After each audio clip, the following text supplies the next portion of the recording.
Welcome to Mirror Domains Movie News.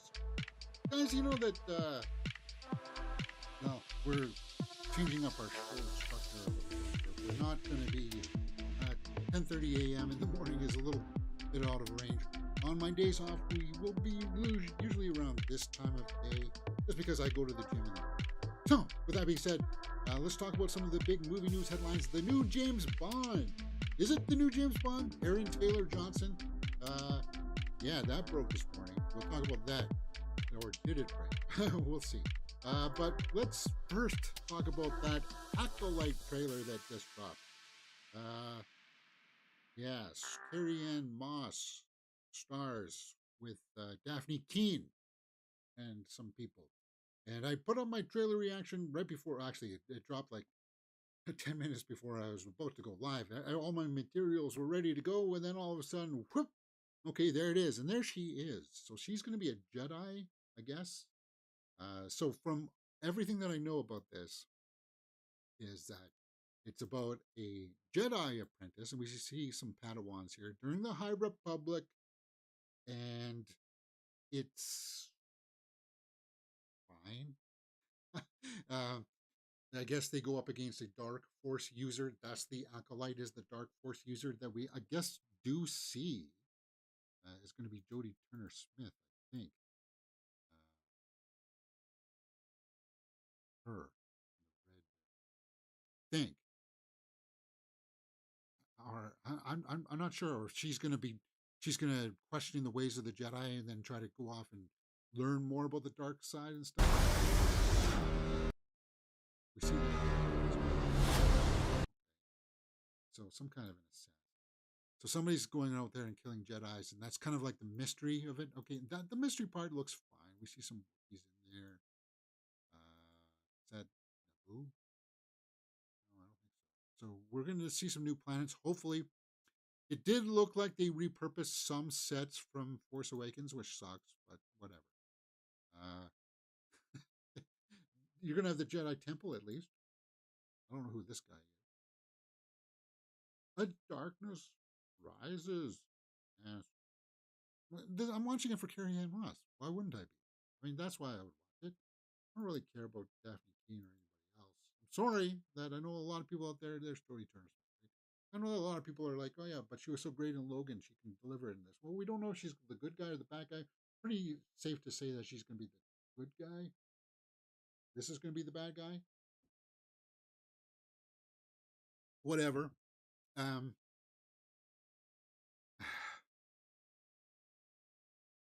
Like, I would like to see them lose their way, question their way. We see the red,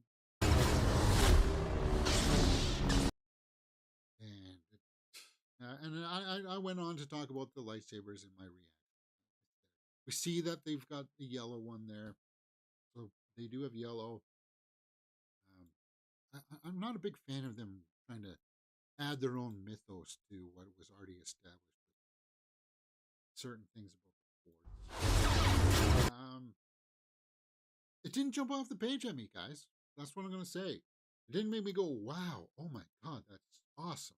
We got to check this out. No. It looked like, okay, these are sets that are going to be a green screen stage on the volume or whatever. As long as it keeps that dark tone. Not dark. I hate that term. I like that term gets thrown around loosely. And it loses some of its meaning, right? More of a serious tone, yes. Not the kind of like, it's somebody riding a Rancor. Not like that, right? Wait, looking at you, Book of Boba Fett. Oh yeah, this is the set that I said looks sort of like they repurposed it, leftover props from Force Awakens. What is this, Corellia? Are they building ships back here? What's going on? Do I want to know? This is what I feel. It's like I'm not that excited. for Star Wars. Oddly enough, I'm not that excited. 8 episodes. June 4th. So we'll be doing full live watch alongs for this, guys. Hopefully they drop it all in. I do expect a bunch of YouTubers out there today to come out and attack Leslie Headland because she's got very political views when it comes to SJW, social justice warrior stuff, which makes them.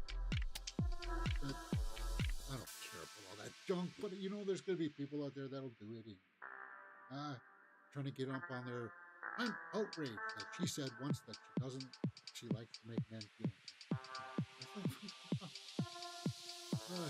If you're going to lose sleep over that, if you got to get up on YouTube and make a video about that just so you can appeal to the masses and all, you do you. I'm not going to watch. Eunice with her name is no, it's Amanda Stenberg's the band. What I'm looking at? Right. Amanda Stenberg. She's the leader. I don't know. Do you care, James? That's Amanda Stenberg. So she's going to be the bad one. How's it going to go? She going to realize the error of her ways at the end and reform? The question is that if this is High Republic, are they retconning what Bane instituted with the rule of two? Darth Bane, I'm talking about? I don't know, man. I don't know. So I'm like, what did you guys think about the trailer for the Acolyte? Let me know in the comments below, and we will talk about it. Probably, it sounds lazy. Yeah. It's just, there's nothing in here that makes me go. I can remember when we all saw Darth Maul in the teaser. We were like, who is that? And it was like, that's what I want to feel when I watch Star Wars. Right? It's like, yeah. Man. It's got the guy from Squid Game, right? Man. I think it's just because this is under the old regime, right? So it's kind of like this was greenlit before they decided that they wanted to focus in on more quality stuff over quantity. Glad to see. Disney, Bob Iger, they're a little bit in trouble, aren't they? Of course, Lucas backs Disney and Bob Iger in proxy fight. Creating magic is not for amateurs. Well, I don't know. Some people on YouTube who are amateurs will make a video that'll go viral. None of their other videos go viral, but sometimes it can. There is certain conditions in which it can be achieved. But I sort of agree with Lucas a little bit here. Getting magic is not for amateurs. You get a lot of whiff of that with a lot of the material that was coming out. That was kind of like Obi-Wan, Book of Boba Fett, Secret Invasion. What are you doing? You don't have a showrunner? You hired writers who didn't even bother to read the material that came before it, so what are you doing? Right? The filmmaker Star Wars creator and Disney shareholder released a statement in support of the company and its CEO Tuesday morning. This is Tuesday, isn't it? Lucas. Creating magic is not for me. When I sold Lucasfilm just over a decade ago, I was delighted to become a Disney shareholder because of my longtime admiration for its iconic brand and Bob Iger's leadership. And Bob recently returned to the company during a difficult time, I believe. No one knows Disney better. I remain a significant shareholder because I have full faith and confidence in the power of Disney and Bob's track record driving long-term value. I voted all my shares for Disney's 12 directors and other shareholders.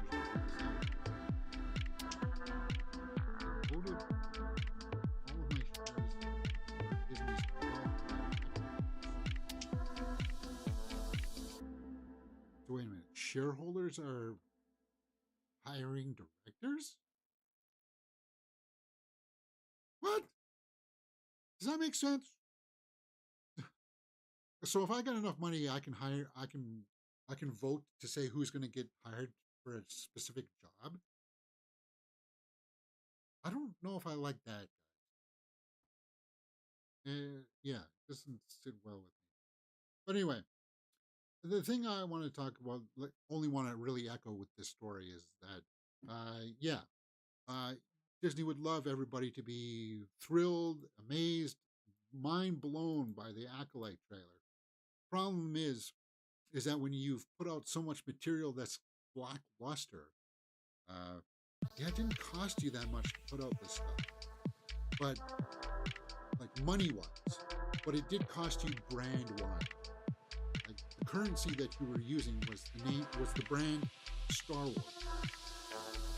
With all the Marvel stuff that you pushed out, you put the Marvel brand at risk, and now we're seeing the fallout of it. It's just like for me, I watch this and I'm like,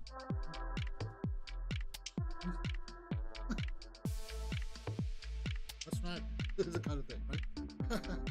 Yeah, Kirby Gaming, Kirby Entertainment says writing to me son is the sense of darkness, and this is about power. Has been very skeptical. Yeah, like they're about power that we probably won't ever get to see a demonstration, right?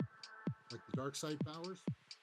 We should see that so that we can understand why somebody would attempt to try to hone that or develop that skill, and then how it just sucks you in.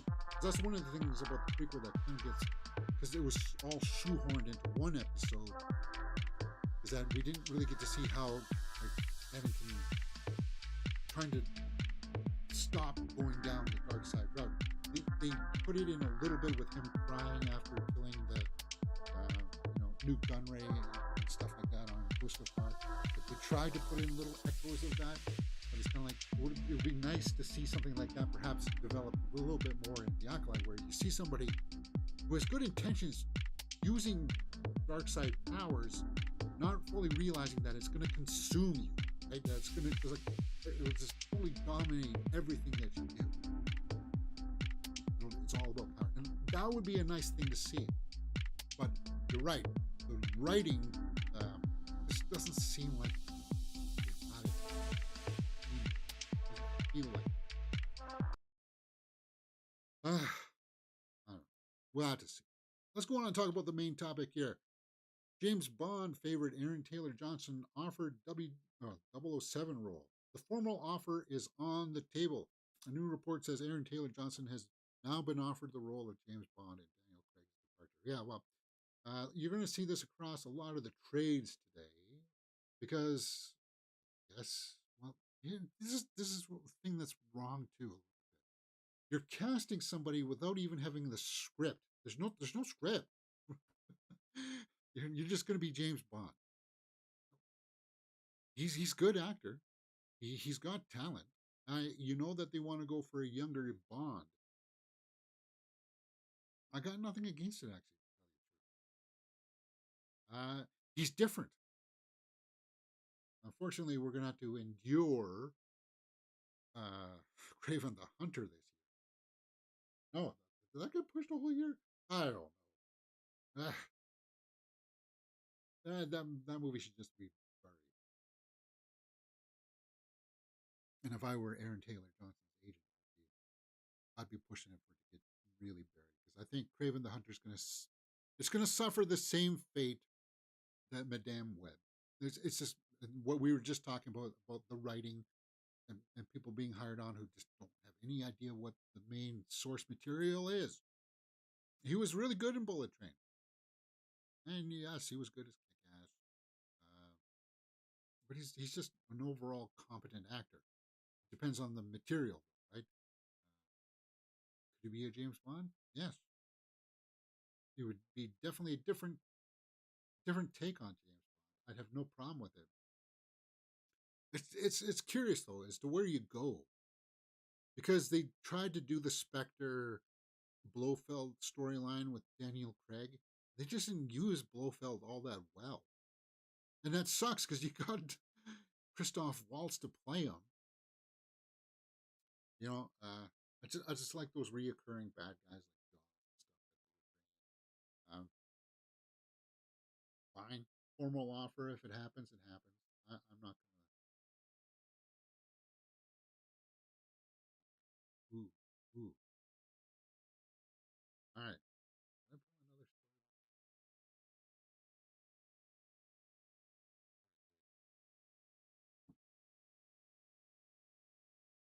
All right.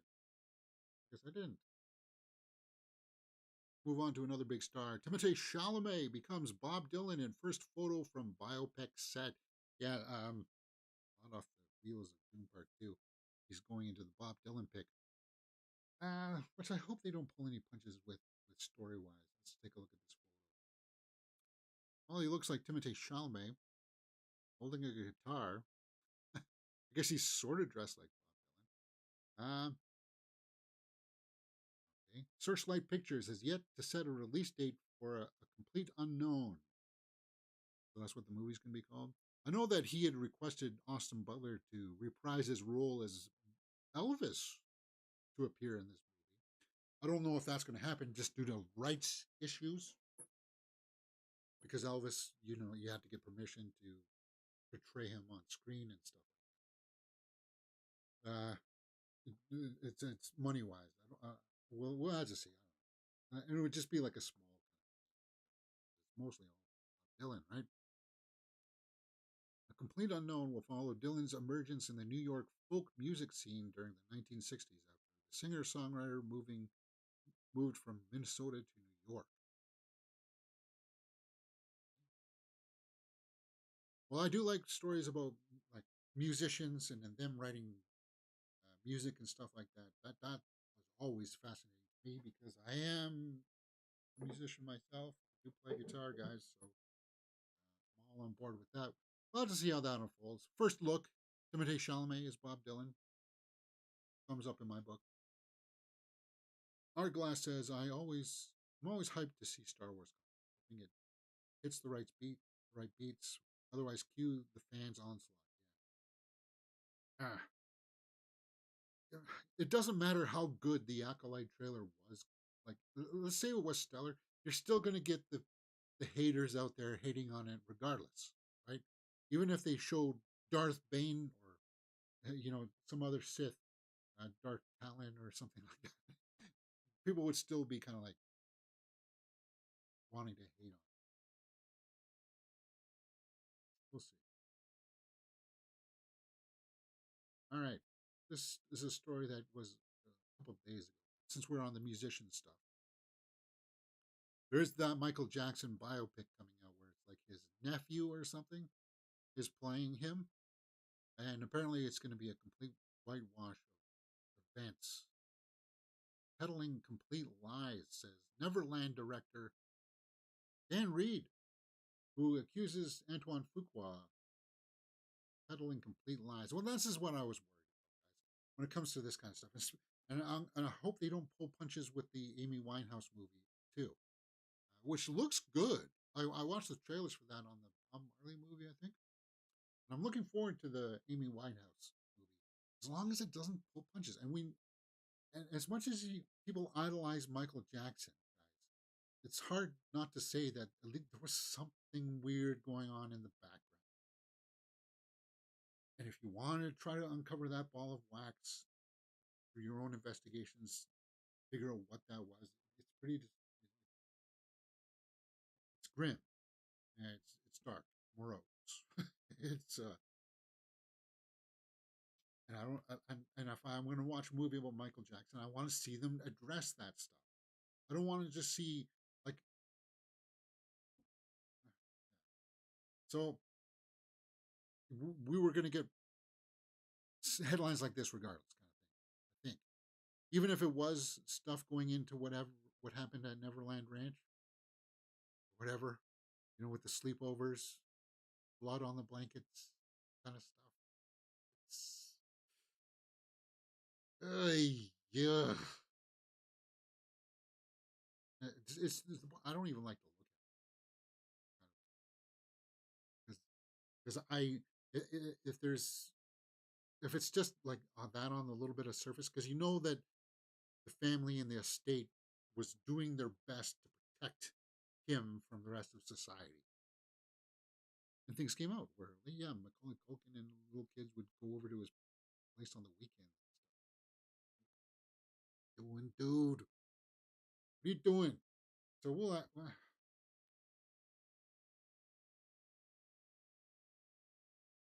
let's see. Maybe I shouldn't. It just bums me. How Netflix spoiled Damsel before it was even released. Well, what was spoiled about it?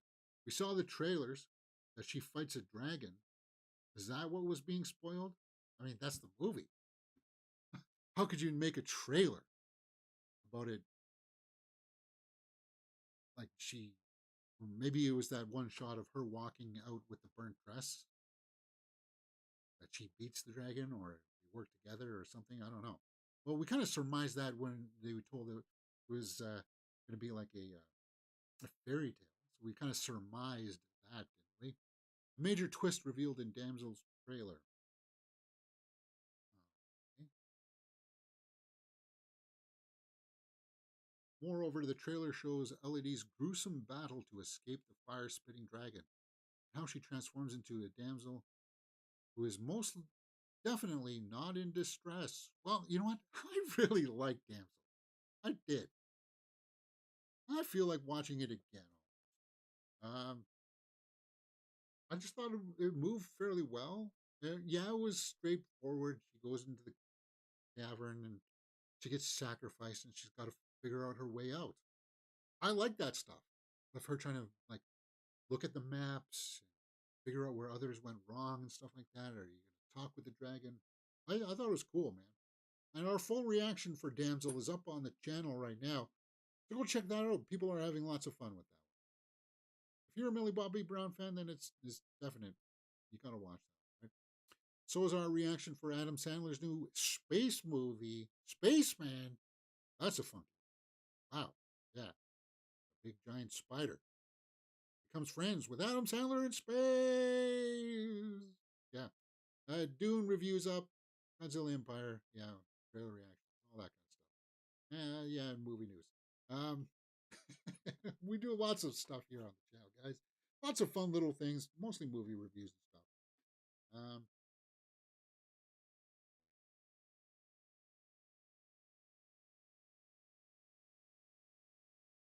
I don't know. Jason Momoa teases his comeback in Dune 3. You know, uh, yeah, Duncan Idaho. Like, there's different versions of Duncan Idaho that show up throughout the books. Like, he gets cloned or something like that. And there's even I think there's like a robot version of him or something that shows up later on. It's really weird, man, how the Idahos work. Um, and I think we might get an allusion to that. So yeah, the first version dies and then gets resurrected by the women who drink the stuff, right? Bene Gesserit or whatever. I think that's what happens. I don't know. It's been so long.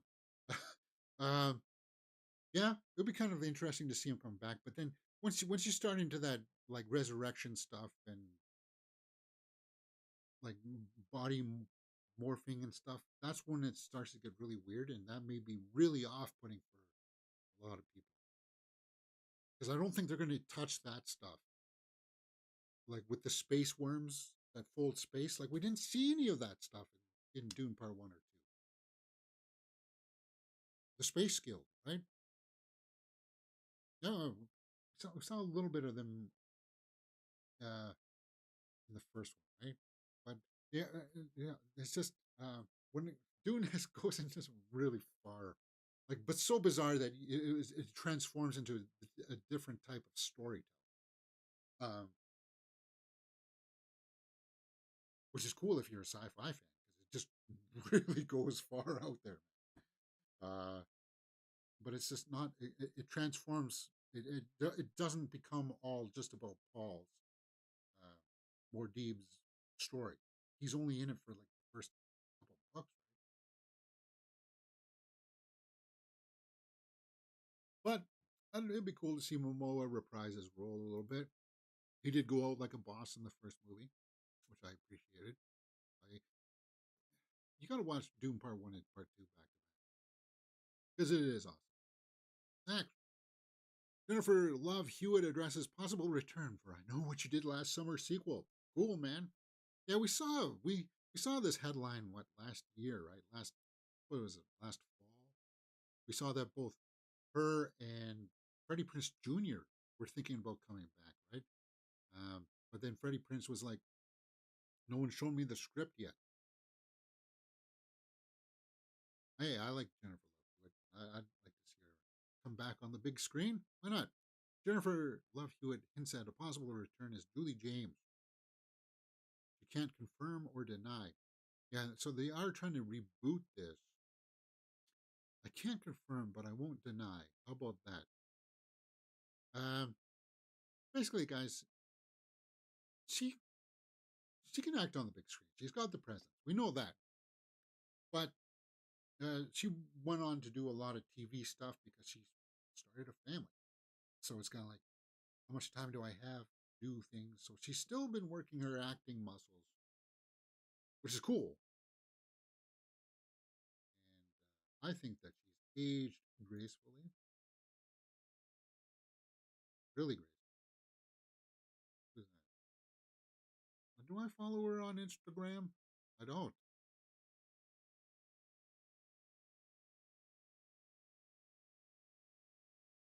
Yes, 911 now, right? Her face looks a little bit different there for some reason. Maybe it's because I don't know. It looks like it's being stretched. Hey, sometimes the selfie cameras do that. That doesn't even look like. Is this the right page? Okay, now that looks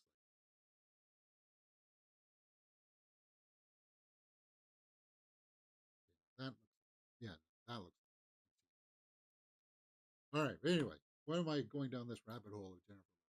Anyway, uh, here's the truth. I don't actually know what they have planned, but I'm assuming that it'll be lots of screaming and running around. She's added. Hopefully, the tops will be a little bit bigger than they were in the first movie. What? What? What? You don't?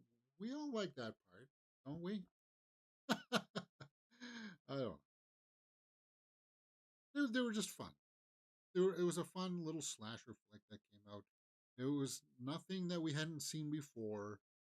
It was just interesting to see this cast of people take on murderous Hook Man, Kevin Williamson.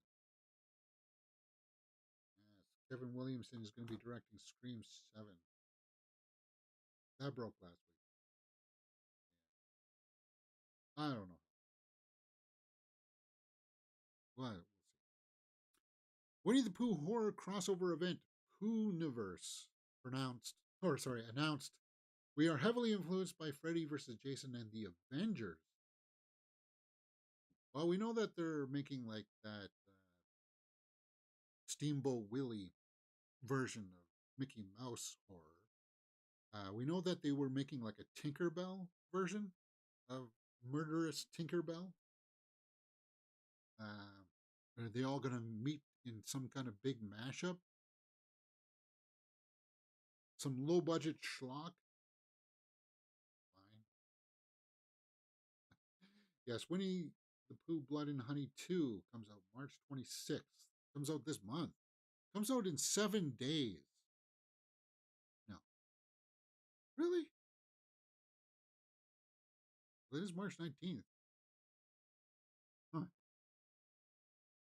It will be complete garbage.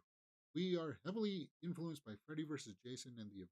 We would love to see a horror movie where the villains group together and are going after their survivors. We have some incredible set pieces in mind and some sequences that I think will truly shock people. The movies are working on now as standalone are all building towards the Pooniverse Monsters Assemble. Bambi, Sleeping Beauty, Mad Hatter, Peter Pan, Tinkerbell. Okay, so there's some.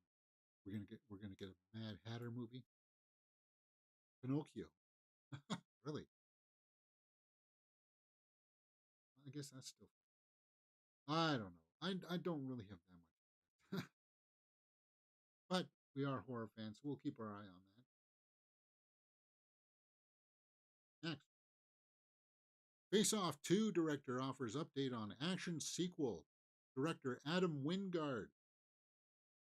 Adam Wingard just did Godzilla X Kong New Empire, didn't he? Adam Wingard, yes. So that's his next picture after Godzilla X Kong, which comes out in 2 weeks. Wow. Yeah. Face Off 2. Yeah. It delayed it. The Hollywood strikes delayed it. Almost in the middle of production on Godzilla X Kong, we were finishing our draft of the script, and because both of us were too busy working on other things, there was a plan to do a rewrite, and we picked up a writer to work on it. Then there's the writer strike that happened, so that delayed things. Right now, there's still that's still inactive. So I think the plan with that one will be that writer will continue working, and whenever the draft is done, Simon and I will get back and take another crack at it. Yeah, and I didn't know if it was going to be like a legitimate sequel or a reboot. And I heard that they originally wanted it to be like a sequel, something that would happen within the same universe. But then I heard it was going to be like a full reboot. I don't know. Nicolas Cage has teased what the follow up could be about. Sean and Castor's kid. Well, that's a possibility. And then maybe have flashbacks with them. I like the first face off. It was cheeky. Um, it was the point in time where John Woo was just going a little too overboard with the over the top stunts, where you realize Face Off does not hold up at all to 4K scrutiny because you realize when you see the boat scene at the end, it's not. It's neither of those two gentlemen driving the boat, hanging off the side of the boat. Uh, it's, it's obvious stunt, right? Yeah, I don't know what they were smoking, but whatever. It was all in good fun. Did you watch the Rebel Moon trailer, James? What did you think of the Crow trailer?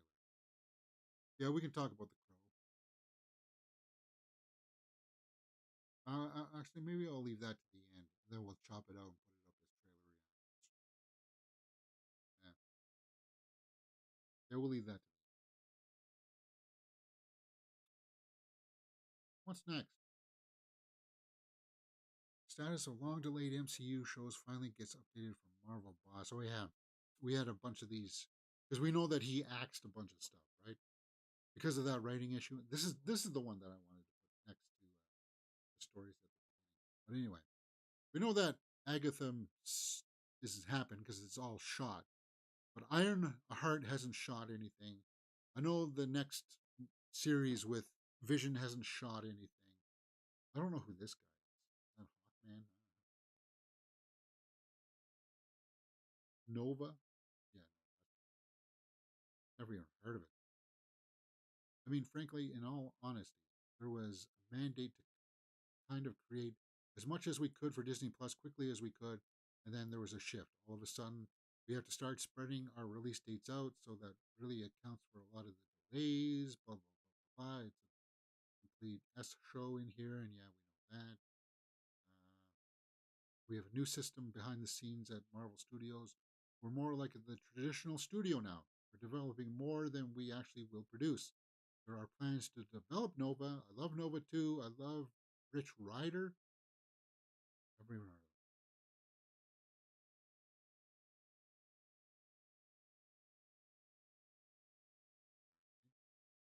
Superhero fatigue. Yeah. CGI. Yeah. That's the thing, too. They, they thought that they could just quickly whip off these things, but you taxed all of this special effects houses, you diminished your product. And again, it just goes back to that argument. You diminished your brand by, by putting out all this lackluster material, and it's cost you. And it's going to take time for it to rebuild because nobody can seem to get this image out of their heads. We didn't want this image in our head. It was one of the most disturbing things I've seen this last year. Natalie Portman was cool coming back, but unfortunately, the rest of the movie sucked. I don't even. Ah, yeah, we talked about that. A shocking number of adults prefer streaming over watching films in theater. Now, let's talk about this because it's just so much nicer now. Well, now that things are like in 4K and stuff, if you want to pay the premiums for the 4K streaming, you can sit at home with your nice big 65-inch TV that costs like $600 now because you can get them that cheap. Put on your big, your decent headset and not be disturbed by anyone. You can pause and it's just so much easier. Um, but I would say that there are still occasionally movies out there that deserve to be seen on the big screen. Dune Part 2 is one of them. You gotta go check that out on the big screen, man. Avatar, Oppenheimer, Taylor Swift, the Eras tour. Come on, come on. You know that I loved seeing that. That's why. But if you were to say that, James, we need, I don't know, see, let's go over the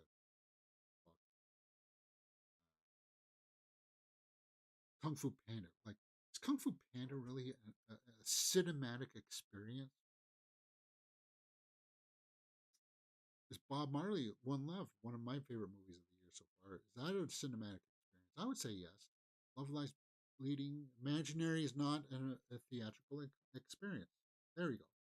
That horror movie with the imaginary friend that tries to kill her family. That's not a cinematic experience. I appreciate that it's in cinemas because I like to see horrors in cinema. Is Love Lies Bleeding a cinematic experience? She manager Lou falls for Jackie, a bodybuilder who's passing through town en route to competition in Las Vegas. Yeah, so I really like Love Lies Bleeding, but I think like movie like that, I think will be served better on streaming. Rebel Moon, is that a cinematic experience? Well, obviously Netflix didn't think so. Damsel, was Damsel a cinematic experience? Not really. Hourglass says theater etiquette has incredibly low standards. People don't know when to quiet and sit still. I love an empty theater. Yeah, an empty theater is the best. But it's kind of like there's also things like Jackass Forever. When that came out, everybody that's a great theatrical experience because everybody's watching the gross stuff, groaning and going, "Oh God," and that kind of stuff, cheering and laughing all at the same time. An immersive experience. That's what happens. Did you get anything like that watching Love Lies Bleeding? Not really. Get that watching Imaginary? Not really. Would you get that? You definitely got that for Doom Part 2. People cheered, people clapped, people gasped. 498 million worldwide. That's awesome. That's awesome. So it's going to go up against this weekend. Uh, Frozen Empire, the new Ghostbusters, as well as Immaculate, right? The Sydney Sweeney Nun movie, which I will see on. I'll see both anyway. I'll see both. I just going to prioritize Ghostbusters first. But since we are here, do I have Moxie? Maybe.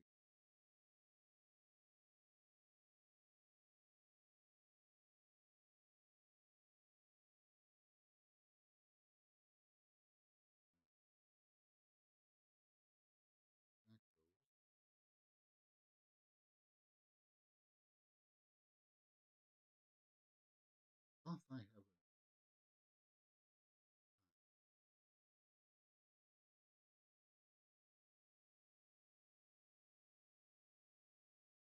This will be cut out and put on later. This is going to be just a quick review. Love Lies Bleeding. Whoa, hold on. Sorry. Love Lies Bleeding stars Kristen Stewart and Katie O'Brien, and is in theaters right now.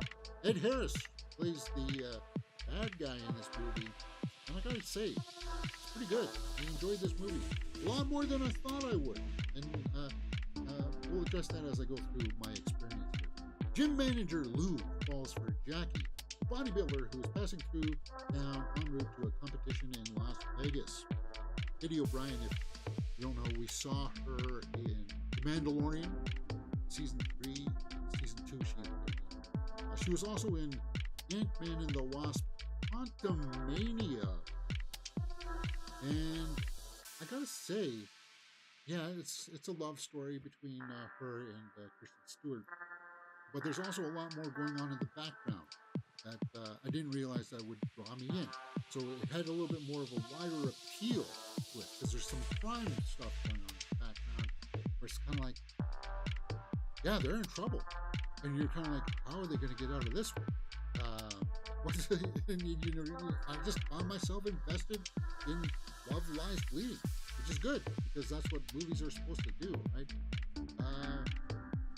If you haven't watched the trailers, you know that Katie O'Brien, she got jacked for this. She was already muscular to begin with. I think she started off as a stunt woman, um, but it was actually fairly well directed. Um, yeah, that's one of the Frankos, Dave Franco, right? He's got a small role in this. So she's just like somebody who drifts, a drifter from town to town, trying to survive. She likes to work out. Ed Harris is kind of like the owner of this gun range that offers her work, and then he's involved with all of that kind of dark underworld stuff that entraps them in a scenario where they've got to try to think their way out of it. And I was, as I said, I was pleasantly surprised. Well, the performances in this were well done, but then it also goes into some weird abstract stuff. Yeah, like imagery wise, where it was kind of like that kind of thing, where it's like them running on the clouds, and like whoa, whoa, whoa, whoa, whoa, what? How does that fit in? But it makes sense with the way that the story unfolds. So you're sitting in the theater watching it, going, "That's weird. That's really weird. Huh? I kind of like this." And then it's done. It's like an hour and 40 minutes. It goes by like that. And Love Lies Bleeding, I would say, is worth checking out if you do get the chance to see it. It's going into my score sheet. Acting, directing, and story are out of a possible 2 points each. Cinematography and score, 1 point each. Acting wise, I give it a full, well, no, not 1 point, full 2 points. Because Kristen Stewart and Katie O'Brien were awesome, but so was Ed Harris. So it's kind of like acting all around was well done. Directing and story, I'll give 1.5. I'm going to keep it brief here, guys, mostly because there's a few little maybe pacing issues, a few things that may catch people off guard a little bit.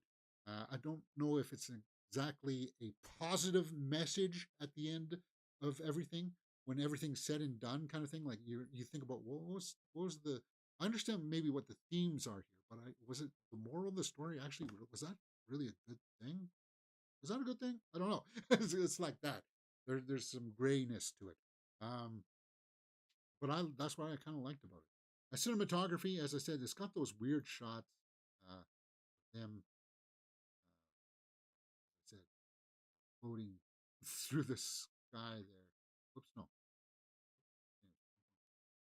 Cinematography, I will give a full point for the cinematography because of those weird abstract shots. Score was there. Um, yeah.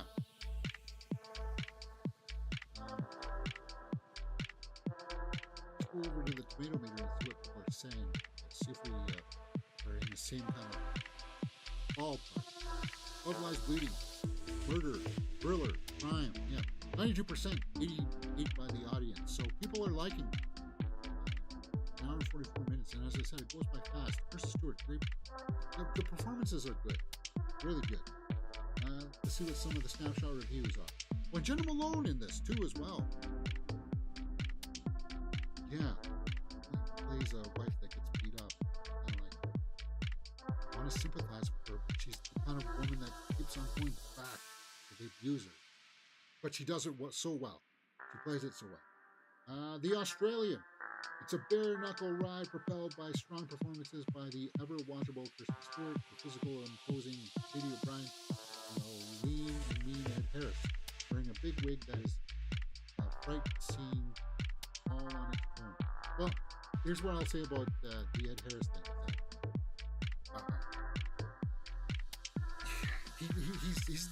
Obviously he's the antagonist. He's the bad guy, but he's not as clear cut as you would think. He's not mustached twirling kind of villain. He does things that not all the time get shown, which is cool. I dug that. Where it's like, he's done some terrible and bad things that we don't get to see, but we get to see kind of like the repercussions of what he does. We get to see that he has no problem blurring the line of was that a moral thing to do, or he doesn't care because it's kind of like it's what earns him the money. I like that kind of gray area to it, that they don't the points of violence that you would think that they would highlight of him doing bad things. It's not there. It's mostly them doing the bad things, but it's kind of like it's in a weird justified sort of way, and it's kind of like, hey, do I agree with it or do I not? I don't know. I liked it. I like Love Lies. Sure. Let's take a look at somebody who didn't like it. Ringer.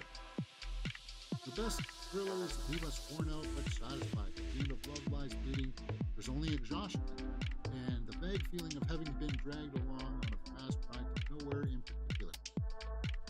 Well, that goes to echo what I was just saying about like the theme and kind of like was it satisfying in the way that like is it a good thing that what happened in this movie, or was it a bad thing? Like that ambiguity made it reactions just like so I can understand that. Boston Globe. I generally loved noir, gore, kick-ass women in the 1980s, but Love Lies Bleeding laid out a visual stew I did not enjoy consuming.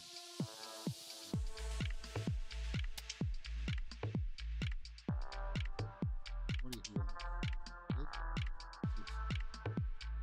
Here. Quick name. Nobody. Nobody comes off.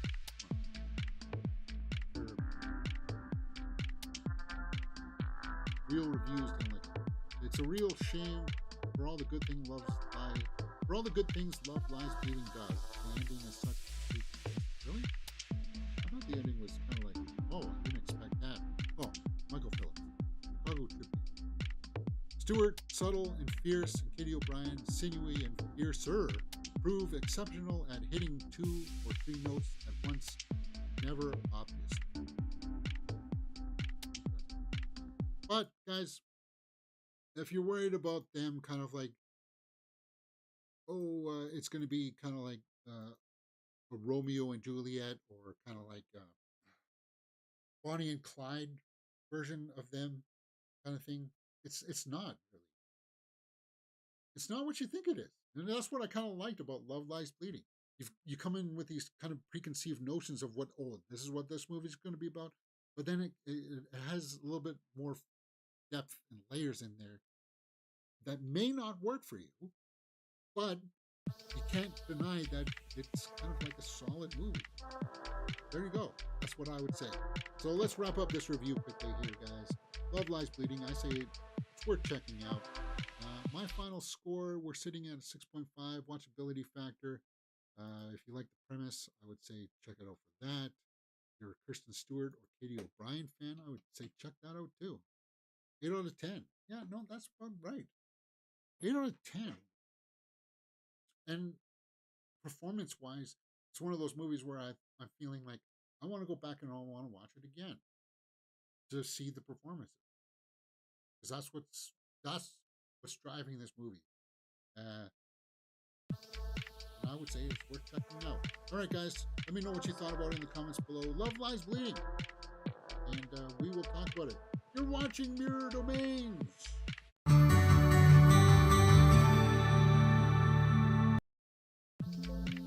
All right, that'll be cut out.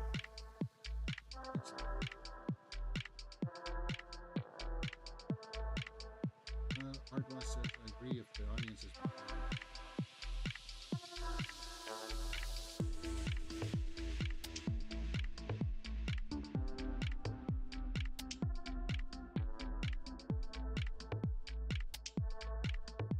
Sock said all last week. Sick. But I guess I'm still not 100%. I'm like 97%. All right, let's close up. Let's round up last favorite headlines here.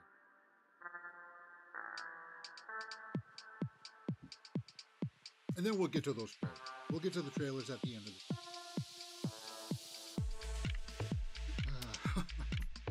Maybe I should save this one.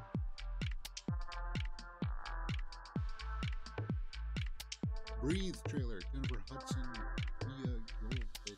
Dystopian trailer gets an April release. I don't even think I've heard of it.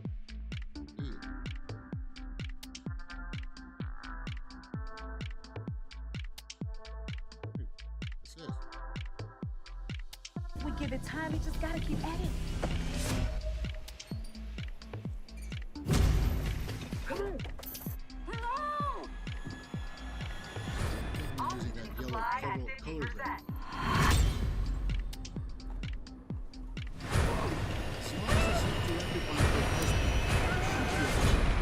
Who the hell are you? I know your husband was working on the O2 generator. I need to work with him.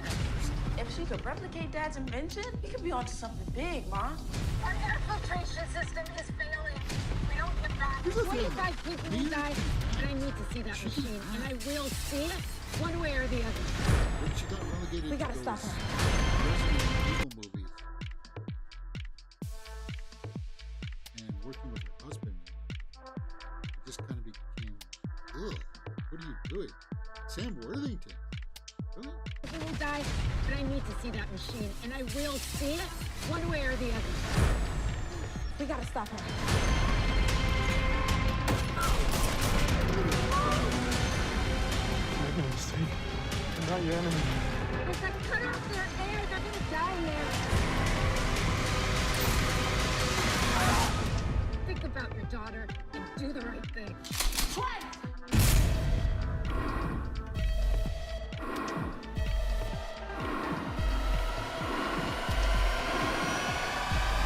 So it looks like there's some kind of We're in this together. contamination. Right? Or We're nuclear in this war. together.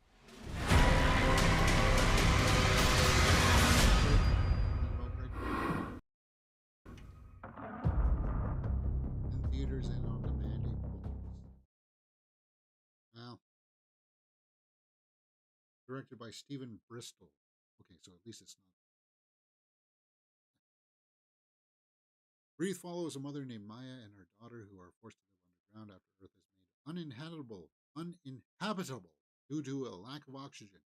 Only short trips to the surface are made possible by a state-of-the-art oxygen suit. Maya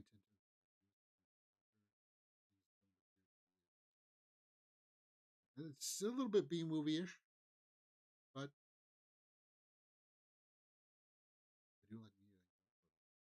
Check it out for her. Streaming, huh? Next.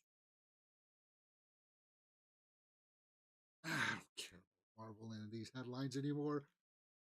I really don't. Sorry. Popeye and the Sailor Man. The Popeye the Sailor Man live action film in development. Are we going to get another Popeye movie?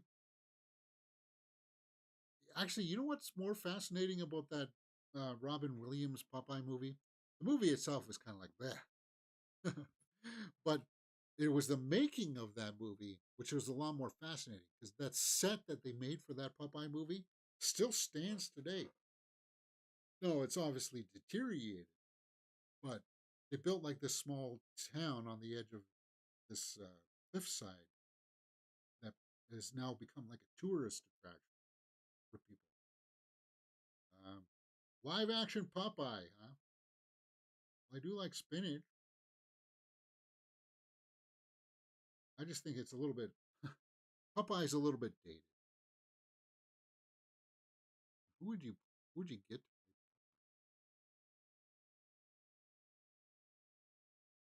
Somebody young? Please not Chris Pratt. Although obviously, would Chris Pratt make a decent Popeye? Maybe.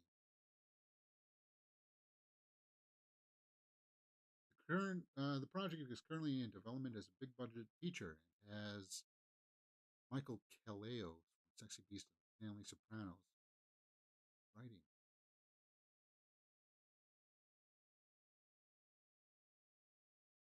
Okay. Well, it is a property that some people out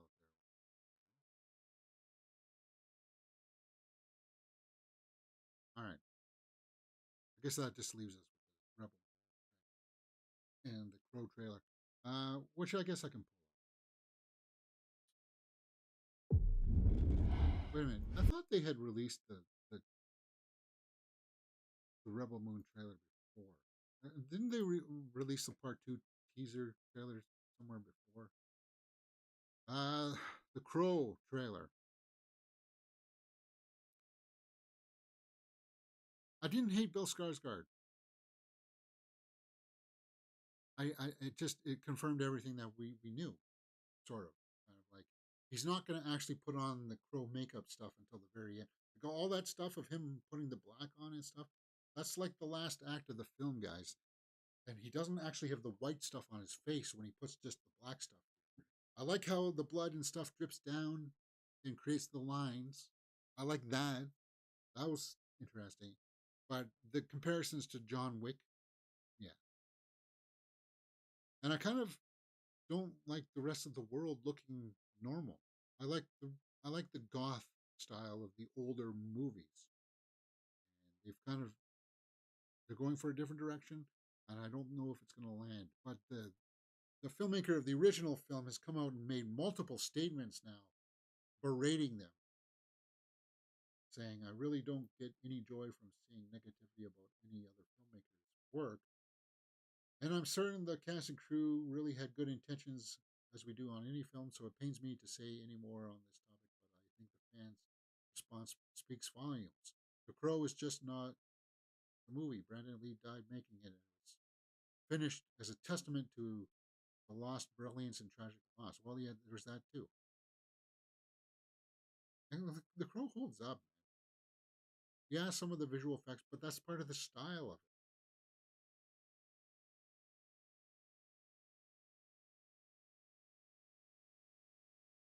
June 7th. All right, let's pull up that.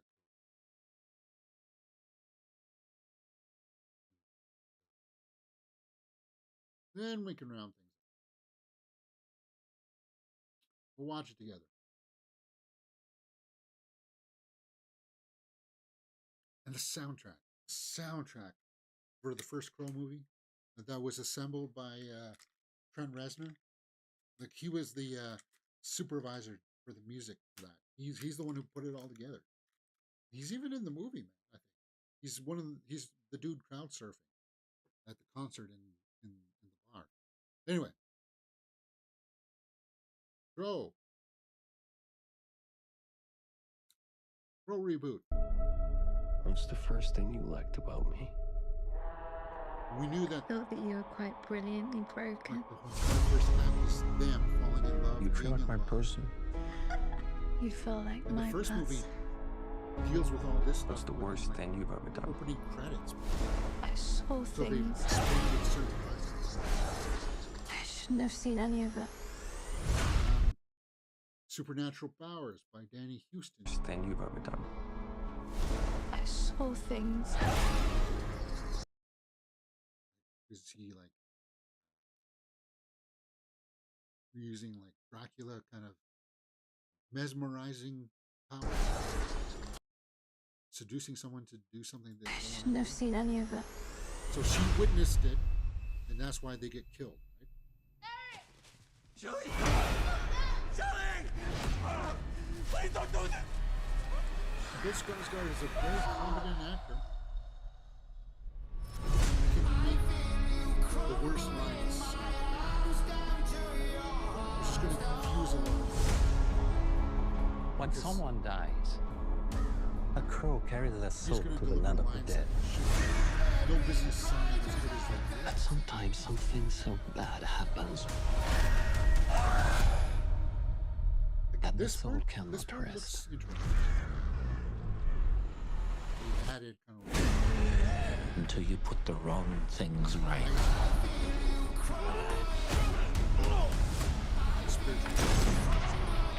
You were given the power of a god.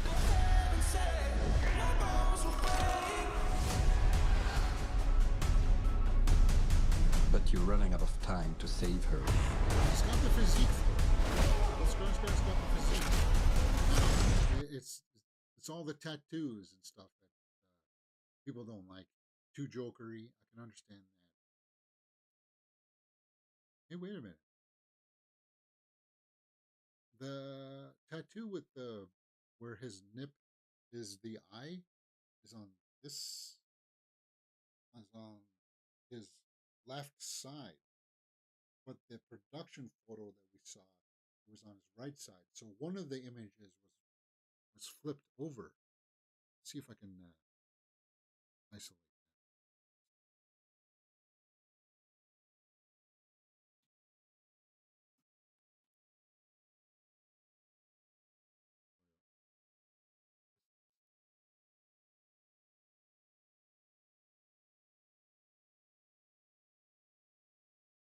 See, there it's on his. No, sorry, his left side. It's on this left side, and on there it's on his left side.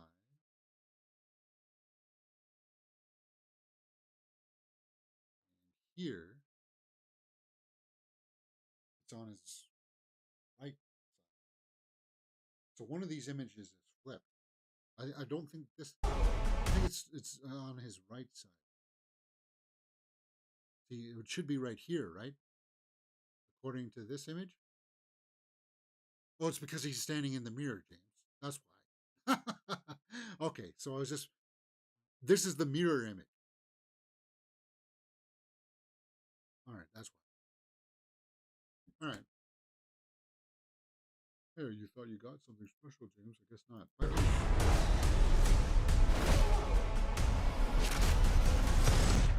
I'm gonna kill them. Every single one of them.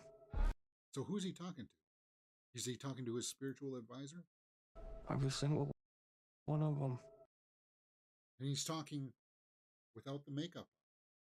That just goes to echo and accent that he's not going to put on the. I don't even think he's going to put the white makeup on until the end. Some kind of music hall here.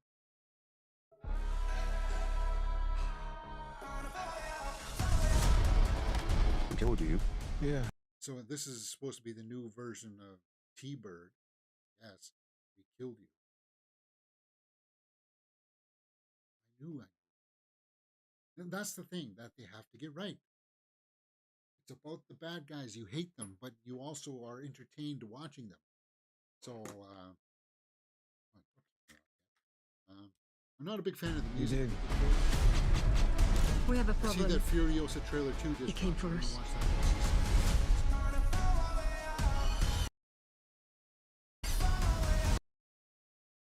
So yeah, so I'm thinking he just puts the black stuff here, and then that's what leaks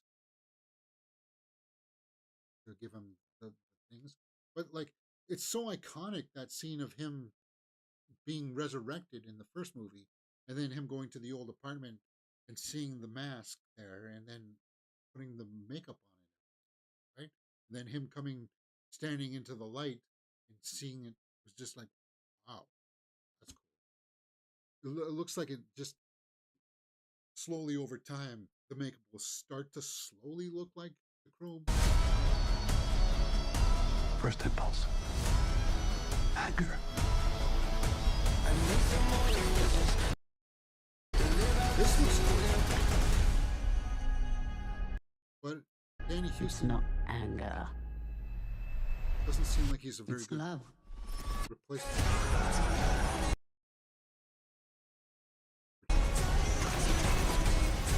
Look at what you've become. You know that love promises only pain.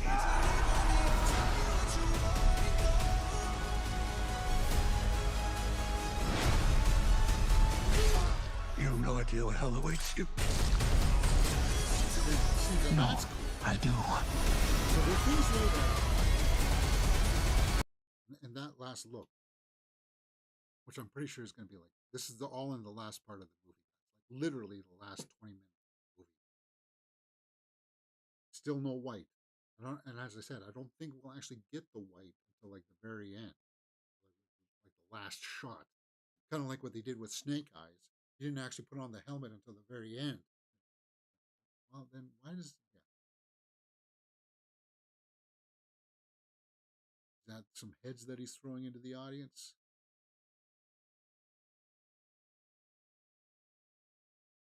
So, I mean, it looks... No, I do.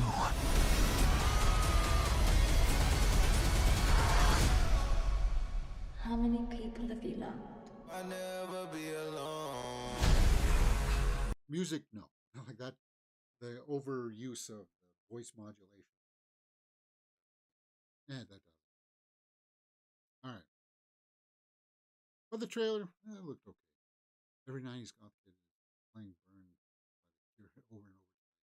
Trying to bleach this trailer from the minds. Yeah, I heard that it's got like 99,000 dislikes. So people are not liking it. It's going to come, it's going to go. People are going to try to hate on it. I think people are going to have that hate bandwagon around it. But I think it's just going to come. People will say that it's not very good. And then it's just going to, no one's going to talk about it. So it's not going to have that staying power that a lot of people.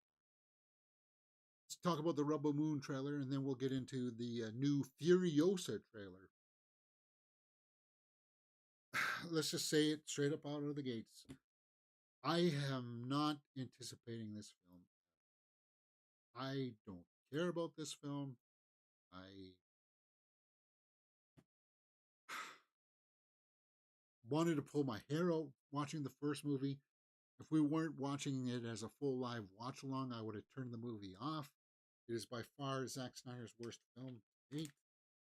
And I will only watch part 2 because we will watch it together online.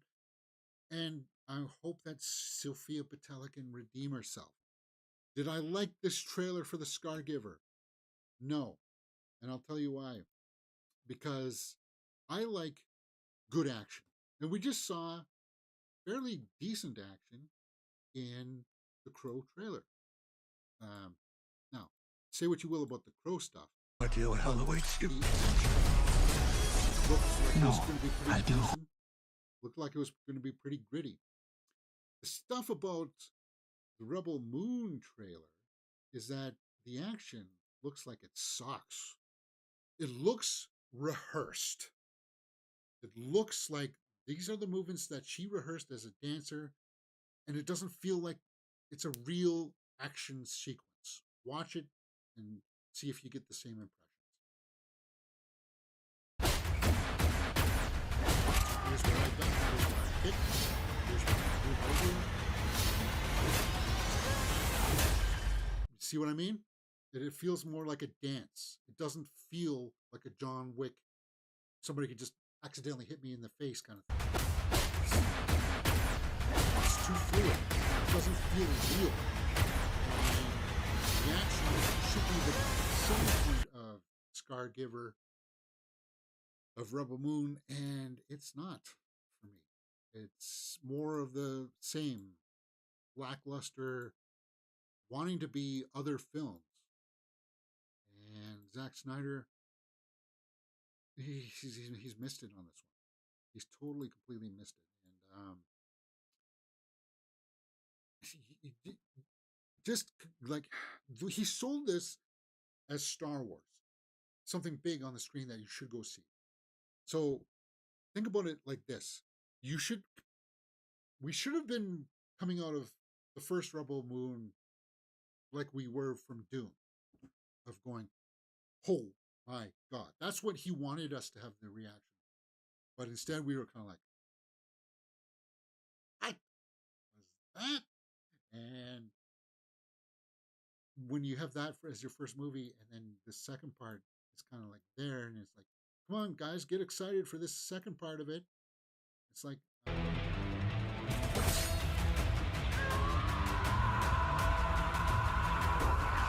okay, so that's like very much Star Wars Episode 3 of the ship turning on its side and R2-D2 falling through the...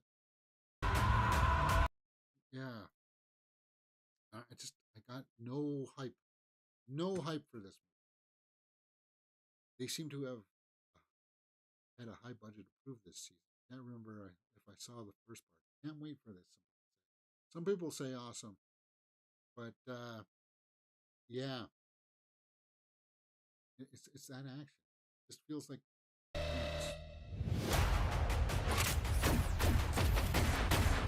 Here's what we rehearsed.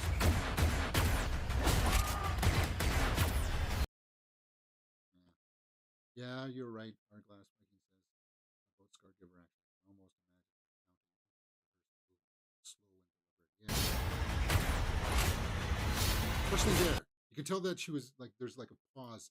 Hey, I'm going to pause here. Right, like right there, and I'm going to duck.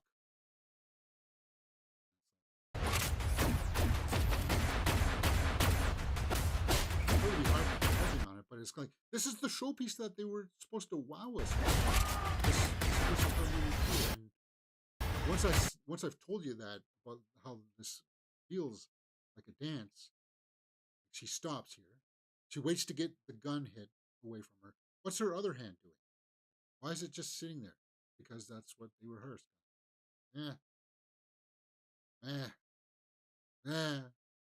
Zack Snyder should be better than that, but it is what it is. All right, guys, we're running a little bit over time today, but that's okay.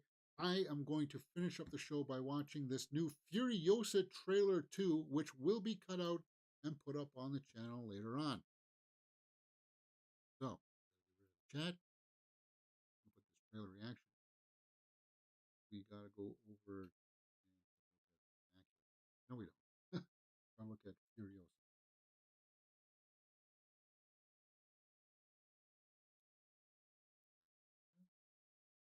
May 24th. Now, this is the one that I'm looking forward to. This trailer better deliver. Where is it? Where is it?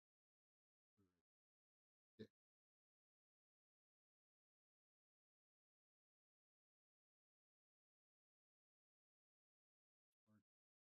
I don't know why people think that I've watched it before I hit play. I don't. I put it so that if I did like a for my thumbnail, people would be like, oh, okay. All right. Furiosa Mad Max trailer 2. Let's check it out. Furiosa! We've come too far. Fortan Joe. Furiosa! They took Furiosa! Love Buzz. This is Nirvana Love Buzz music. As a child, my world was forever changed. My mother was magnificent. The green Buzz, right? We're gonna see the green. And he took it all from me. Who do we have here? It's Hemsworth. She's from a place of abundance. This is our destiny. My childhood. My mother. I want them back. And then it's basically Chris Hemsworth. I want them back. Fighting Morgan Joe. She's not stuck. Whatever you have to do, however long it takes, promise you'll find your way home. Protect the green place. It's time to take what's rightfully ours. Ready? Steady? What's he talking? He's talking like this. Go! I think he's gonna have fun. Where are you going? So full of hope. There is no hope. If you find him, he's mine. Apparently they cast the younger Immortan Joe while they were making the first Fury Road movie. There will always be war, but They to can't get be home, because Furiosa fought the world. she wanted to do that. This looks awesome.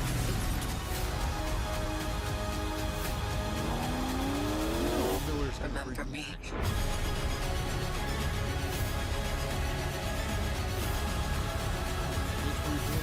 Now that's going to be a theatrical experience, right? That's like Mad Max was my favorite movie of that year, and that just looks awesome. But it does sound like a remix of Love Buzz, right? The CGI, bro. No, so many people still complaining about the CGI. Oh, let's go.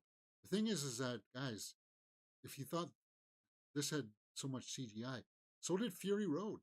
Fury Road was littered with CGI. It was just so well integrated, you didn't notice it. For some reason, it was something that they commented on in the first trailer. That, oh, the CGI looks bad, but trust me, when you see it on the big screen, I think it's going to play out fairly well. I'm going to give it a fair shot, and I kind of told you what it's about. I like the tone of this, and there's the familiar. The son is back. He's not dead yet. No, fighting with Chris Hemsworth, and Furiosa's caught in between. So I'm digging it, man.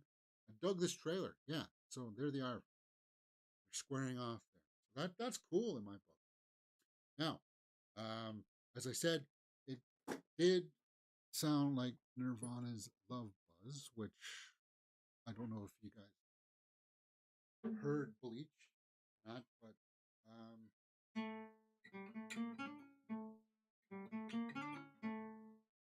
it's mostly just that expression. Just using that part. Just,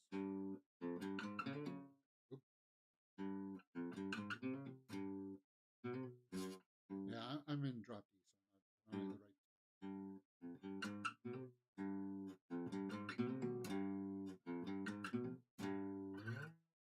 right. It's like that. It was a cool trailer, man. I dug it.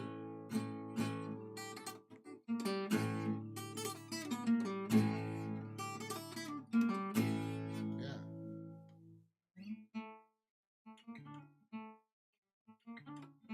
Cool, man. But yeah. I dug it. What did you guys think about the Furiosa trailer? Let me know in the comments below, and we will talk about it. If you like this kind of thing, guys, my trailer reaction for the all right, welcome, Acolyte ladies and is gents. up on the We're going to channel watch right now. The Acolyte So go check together. that The out. trailer. And It's if, finally here. Oh, I can't talk wait. about more movie stuff, let me know about it in the comments below, and we will get on with it. All right. You're watching Mirror Domains. See you next time.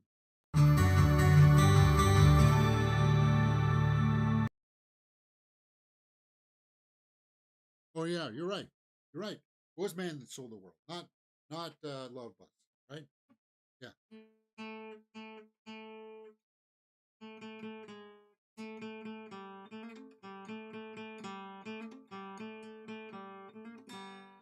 Yeah. So maybe it was that.